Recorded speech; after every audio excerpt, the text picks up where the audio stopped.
নমস্কার প্রিয় দর্শক বন্ধুরা, মিষ্টির রন্ধনশালায় আপনাদের সবাইকে স্বাগত। আজকে বানাবো ডালিয়ার উপমা। উপোসের দিনে বা সকালের জলখাবারে এইরকম একটা রেসিপি বানিয়ে দেখতে পারেন, আপনাদের অবশ্যই ভালো লাগবে। চলুন আর দেরি না করে চটপট রেসিপিটা দেখে নেওয়া যাক। ভিডিওটা ভালো লাগলে লাইক, কমেন্ট এবং সাবস্ক্রাইব করার অনুরোধ রইল। প্রথমে আমি ডালিয়া নিয়ে নিয়েছি 1 বাটি মতন। ডালিয়া হলো গমের ভাঙা দানা, দোকানে ডালিয়া বললেই পাওয়া যাবে। এবার ডালিয়াটাকে আমি শুকনো খোলায় দিয়ে কিছুক্ষণ নাড়াচাড়া করে নেব। এইভাবে নাড়াচাড়া করতে করতে যখন একটা সুন্দর গন্ধ বেরোবে, তখন এটাকে আমি একটা পাত্রে ঢেলে নেব। আর এই গরম অবস্থাতেই আমি ধুয়ে নেব ভালোভাবে। এটাকে ভিজিয়ে রাখার কোনো দরকার নেই। ধুয়ে একটা স্ট্রেনারে দিয়ে এইভাবে জলটা ঝরতে দেব। এবার রান্নার জন্য আমি কড়াতে সাদা তেল দিয়ে দিয়েছি। তেলটা গরম হয়ে গেলে কিছু চিনেবাদাম নিয়ে এর মধ্যে ভেজে নেব। আর এর মধ্যে কয়েকটা কাজু বাদাম দেব। কাজু বাদাম না থাকলেও অসুবিধে নেই, চিনেবাদাম দিয়েও করা যেতে পারে।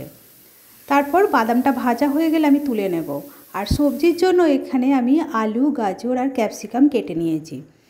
সবগুলো একবারে তেলের মধ্যে দিয়ে দিলাম। দিয়ে একটু নাড়াচাড়া করে একটু হালকা ভাজা ভাজা করে নেব। চাপা দিয়ে দেবো। চাপা দিয়ে বেশ কিছুক্ষণ রান্না করব। তারপরে আলুর গায়েতে দেখবেন একটু হালকা লালচে লালচে মতন রং এসেছে, তখন আমি মাঝখানটা এইভাবে ফাঁকা করে গ্রেট করা আদা 1 চামচ পরিমাণে দিয়ে দেব। এবার আদাটা দিয়ে একটু ভালোভাবে নাড়াচাড়া করে নেব। তারপর এর মধ্যে দিয়ে দেব কাঁচা লঙ্কা কুচি। ঝালটা অবশ্যই আপনাদের পরিমাণ মতন দেবেন। কাঁচা লঙ্কাটা দিয়ে একটু নাড়াচাড়া করে নিয়ে তারপর আমি এর মধ্যে ডালিয়াটাকে দিয়ে দেব।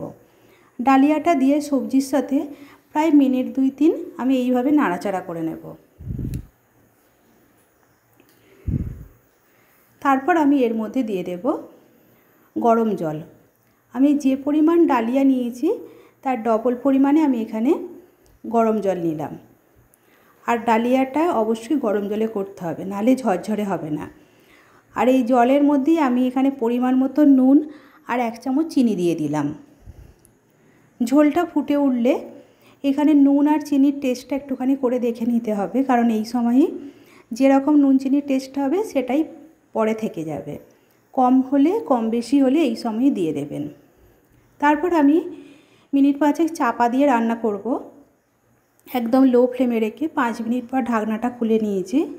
এখনও একটু জল জল মতন হয়ে রয়েছে। আমি এই অবস্থাতেই গ্যাসটা বন্ধ করে এইভাবে পুরো ঢাকনাটা দেব না, অল্প একটু ঢাকনা দিয়ে রেখে দেব। আর অন্য একটা পাত্রে আমি একটু তড়কা তৈরি করে নেব। তার জন্য আমি সাদা তেলের মধ্যে কালো সর্ষে 1/2 চামচ, বিউলির ডাল 1 চামচ আর ছোলার ডাল 1 চামচ দিয়ে একটু নাড়াচাড়া করে নেব।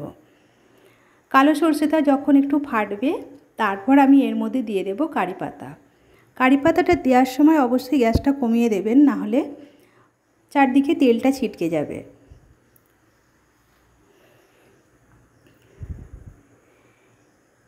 এইভাবে দিয়ে তরকাটা রেডি হয়ে গেলে আমি এটা সব শুদ্ধ ডালিয়ার মধ্যে দিয়ে দেব। আর ভেজে রাখা চিনেবাদামগুলো এই সময় এর মধ্যে দিয়ে দেব। বাদামগুলো আগে থেকে দিয়ে দিলে বাদামের যে মুচমুচে ভাগ সেটাই নষ্ট হয়ে যাবে। তারপর আমি সব কিছু দিয়ে একটু ভালোভাবে নাড়াচাড়া করে নেব। এটাকে আরও আমি 5 মিনিট এইভাবে চাপা দিয়ে রেখে দেব। তারপর আমি পরিবেশন করে নেব। দেখুন কতটা ঝরঝরে হয়েছে। আপনারাও একবার এই রেসিপিটা বানিয়ে দেখবেন, আপনাদের অবশ্যই ভালো লাগবে।